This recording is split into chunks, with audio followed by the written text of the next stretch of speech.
లోకేష్ గారు విజయమ్మ గారికి birthday wishes చెప్పారండి. బర్త్డే విషెస్ చెప్పడం అనేది ఇట్స్ కామన్. ఎవరైనా సంస్కారవంతంగా ఎవరి బర్త్డే అయినా విషెస్ చెప్తూ ఉంటాం. దానికి స్థాయిలు అక్కర్లేదు, దానికి ఇంకోటి అక్కర్లేదు. నిన్న లక్ష్మీ పార్వతి మేడం, నేను అసలు ఆవిడ గురించి అసలు వాయిస్ చేయాలంటే నాకు చాలా చిరాకండి. ఆవిడ స్థాయి గురించి కాదు, కానీ ఆవిడ వ్యక్తిత్వం లేని తనానికి నాకు అసలు ఆవిడ గురించి వీడియోలు చేయడం నాకు నచ్చదు. ఆవిడ గురించి మాట్లాడాలంటేనే పంచమహాపాతకాలు చుట్టుకుంటే అని భావించే మనిషిని నేను. కానీ చాలామంది మేడం మీరు కొంచెం ఆవిడకి, ఎందుకంటే తెనాలి వాస్తవ్య కాబట్టి ఆవిడది తెనాలే కాబట్టి మీరు కొంచెం మాట్లాడాలి ఆవిడ గురించి అని చెప్పి అడిగారు కాబట్టి నేను ఈ వీడియో చేయడం జరుగుతుంది. ఎందుకంటే భూమండలం మీద సిగ్గే లేని వ్యక్తి ఎవరైనా ఉన్నారు అంటే అది లక్ష్మీపారు మేడం. అది అందరికీ తెలిసిన విషయమే. ఆవిడ ఏంటేంటో చెప్తున్నారు అసలు. అంటే ఈవిడ ఏదో నారా వారి కుటుంబ వారసురాలను అనుకుంటుంది, నందమూరి వారి కుటుంబ వారసురాలను అయిపోయాను అనుకుంటుందో మరి కలగంటుందో నాకైతే తెలియదు. కానీ అసలు ఆవిడ ముందు ఆ ఇంటి మనిషి అని చెప్పి ఆ కుటుంబ సభ్యులు అంగీకరించలేదనే తనాన్ని ఆవిడకి గ్రహించడానికి ఎన్నేళ్ళు పడుతుందో నాకైతే తెలియదు. బట్ ఆవిడ మాత్రం ఇంకేదేదో ఊహించుకుని అమ్మమ్మ లేదు నన్ను లోకేష్ నేను మీ అమ్మమ్మను, నాకు కొన్ని అసలు చాలా అసహ్యంగా అనిపిస్తుందండి ఆవిడ అసలు మాట్లాడే విధానం కానీ. సో ఇప్పుడు మనం కొంచెం పాయింట్ టు పాయింట్ మాట్లాడుకుందాం. ఆవిడ గురించి తెనాలి వాస్తవ్యులు అయినా ఎవరిని అడిగినా ఆవిడ ఏంటి, ఆవిడ స్థితిగతి ఏంటి, ఆవిడ ఏ స్థాయి నుంచి నందమూరి తారక రామారావు గారి జీవితంలోకి వెళ్ళింది, ఎలా వెళ్ళింది, ఇదంతా మనం మాట్లాడుకునే సందర్భం ఇది కాదు. కానీ ఆవిడ నిన్న మాట్లాడిన విషయాల గురించి పాయింట్ టు పాయింట్ మనం మాట్లాడుకుందామండి. ఆవిడ ఏంటండి అంది, నారా చంద్రబాబు నాయుడు గారి స్థాయి ఏంటి, జగన్మోహన్ రెడ్డి స్థాయి ఏంటి, నారా లోకేష్ గారి స్థాయి ఏంటి, అసలు విజయమ్మ గారికి బర్త్డే విషెస్ చెప్పడానికి నీకేం అర్హత ఉంది లోకేష్? ఓకే, దీని మీద మాట్లాడుకుందాం మనం. పొత్తులు పెట్టుకుని గెలిచారు అని ఒక పదం మాట్లాడింది ఆవిడ. అండ్ ఈవీఎంల ద్వారా గెలిచిన గెలుపు కూడా ఒక గెలుపైనా అంది. ఈవీఎంలని మీరు ఎలా చెప్తున్నారు మేడం? మీరు దాని మీద లీగల్గా ఎందుకు వెళ్ళలేదు? ఈవీఎంల మీద గెలుచుంటే లీగల్గా ఎందుకు యాక్షన్ తీసుకోలేకపోయారు? గవర్నర్ గారిని ఎందుకు కలవలేకపోయారు? మీ దగ్గర విట్నెస్లు ఉంటే. అంటే అంబేద్కర్ గారు రచించిన రాజ్యాంగంలో అలా చేయకుండా నోటి మాటతో నిందలు వేయచ్చని రాసిందా, లేదా మీ రాజారెడ్డి రాజ్యాంగంలో రాసిందా? పోతే పొత్తులు అనేది నిజంగా రాయల్గా ఒక దుష్టుడి మీద యుద్ధం చేసేటప్పుడు ఎంతమందినైనా కలుపుకెళ్ళాలి అనేది మన హిస్టరీసే చెప్తున్నాయి. అర్థమవుతుందా మీకు? మన మహాభారతాలు అవన్నీ చదవగలిగితే మీరు మన హిస్టరీసే చెప్తున్నాయి. ఒక దుష్టు సంహారం చెయ్యాలి అంటే ఎన్నో చేతులు ఐక్యం అవ్వాలి అని చెప్పేసేసి మన చరిత్రలే చెప్తున్నాయి. ఇకపోతే నిజమే ఒక్కడే ఫైట్ చేస్తున్నాడు జగన్మోహన్ రెడ్డి. అది ఎలా అమ్మా? గొడ్డలతో కలిపి కాదా అరాచకం చేస్తుంది? లేకపోతే గుళ్ళక రాళ్లతో కలుపుకుని కాదా అరాచకం చేస్తుంది? బాబాయ్ హత్యలతో ముడిపెట్టుకుని కాదా? ఒక్కడే ఎట్లా అమ్మా? తండ్రి బొమ్మ వాడుకున్నాడు, తల్లిని వాడుకున్నాడు, చెల్లిని వాడుకున్నాడు, బైబిల్ని వాడుకున్నాడు. అందరినీ వాడుకునే కదమ్మా అధికారంలోకి వచ్చాడు 2019ని. మర్చిపోయారా? మీరేమన్నా గజనీయా మర్చిపోవడానికి?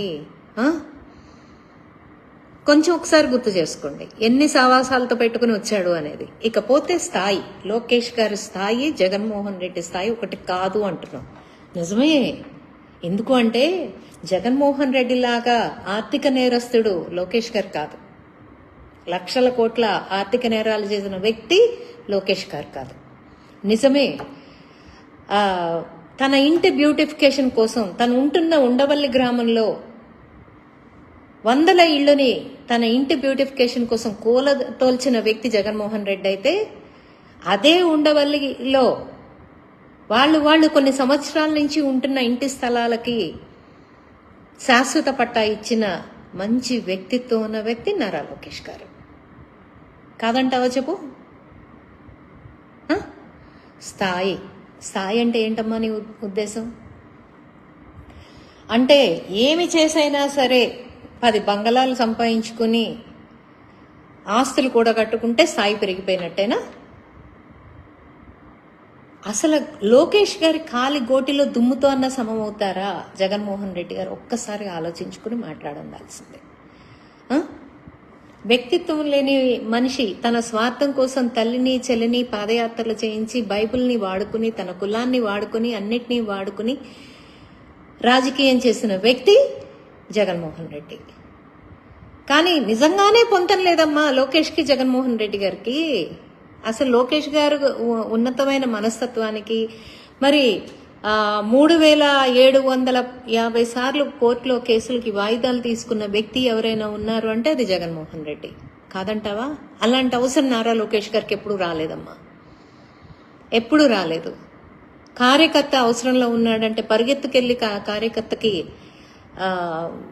సర్వీస్ చేసే మనస్తత్వం లోకేష్ గారిదైతే, అవసరానికి వాడుకునే కార్యకర్తని పక్కకు తోసే మనస్తత్వం జగన్మోహన్ రెడ్డిది. కాదంటావా? తన దగ్గరకు వచ్చిన ఏ వ్యక్తినైనా తన సొంత డబ్బుతో తీసుకునెళ్ళి వైద్యం చేయించే మనస్తత్వం నిన్న ఉదాహరణకి పాపతే చూద్దాం చేయించే వ్యక్తి నారా లోకేష్ గారు అయితే, మీ జగన్మోహన్ రెడ్డి గారు మనం అధికారంలోకి వచ్చిన తర్వాత చేద్దాం తప్పకుండా, క్యాన్సర్ పేషెంట్ అయినా సరే అధికారంలోకి వచ్చిన తర్వాత తప్పకుండా చేద్దాం. అప్పటిదాకా వాళ్ళు బతికుంటారో చస్తారో అది వేరే విషయం. చూసారా నిజంగానే ఎంత వ్యత్యాసం ఉందో? అసలు పోలికే లేదు. మీరు మర్చిపోతున్నారు ఇవన్నీ, మీరు గజనీ అయిపోతున్నారు ఇవన్నీ. గబగబా వచ్చి మీరు ఏది పడితే అది మీడియా ముందుకు వచ్చి మైకుల ముందుకు వచ్చి మాట్లాడేస్తే అందరూ చెప్తే నమ్మేస్తారని అనుకుంటే ఎలా అమ్మ లక్ష్మీపారు మేడం? నెక్స్ట్ పాయింట్ ఏంటి అంటే ఏంటోనంట, భువనేశ్వర గారు నారా చంద్రబాబు నాయుడు గారు పెళ్లైన దగ్గర నుంచి భువనేశ్వర గారు అంట ఏ రోజు అత్తగారింటికి వెళ్ళలేదంట, ఏ రోజు కూడా ఆడబిడ్డలను చూడలేదంట. అది ఈవిడకి తెలిసిన విషయం అంట. అసలు నువ్వు ఎప్పుడు వీళ్ళ జీవితంలోకి వెళ్ళావు?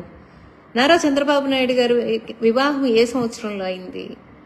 నువ్వు ఎప్పుడు వెళ్ళావు వాళ్ళ జీవితాల్లోకి? నీకెలా తెలుసు? అసలు నా కుటుంబమే ఒకవేళ నిజంగానే నువ్వు నీ పెళ్ళైన తర్వాత అనుకుందాం, నీ పెళ్ళయ్యేటప్పటికే అప్పటికే అందరూ పెద్దవాళ్ళు అయిపోయారు. అసలు నీ పెళ్ళి అయిందని నువ్వు చెప్తున్నావు. మా పెద్ద ఆయన్ని పోగొట్టుకోవటానికి కారణం నువ్వే అయ్యావు. అది మా అందరికీ చాలా బాధ. మచ్చలేని మనిషికి మచ్చను తీసుకొచ్చిన మహా అది ఇంకా నేను ఎలా పోల్చాలో నాకు తెలియట్లేదు. నీ పెళ్ళి ఎప్పుడైంది? నారా చంద్రబాబు నాయుడు గారి పెళ్ళి అయిపోయింది. ఆ కుటుంబ విషయాలు నీకు ఎలా తెలిసినాయి? నీ కళ్ళలో వచ్చేసినాయా? రేపొద్దున ఫ్యూచర్లో నేను కథలు రాయటానికి వెళ్తాను, జీవిత కథలు రాయటానికి వెళ్తాను, ఈ లోపల అక్కడ ఏం జరుగుతుందో నాకు తెలిసిపోతున్నాయి అని అనుకోవటానికి ఏం చెప్తున్నావు తల్లి నువ్వు అసలు? అంటే నువ్వు ఏ చెబితే అది ప్రజలు నమ్మేస్తారని చెప్పి జగన్మోహన్ రెడ్డి ఒక సూట్ కేసు ఇచ్చేస్తాడని చెప్పి, సజ్జల గారు నీకు కంటెంట్ ఇచ్చేస్తున్నాడని చెప్పి ప్రెస్ ముందుకు వచ్చి మైకుల ముందుకు వచ్చి వాగేస్తే సరిపోయిందా?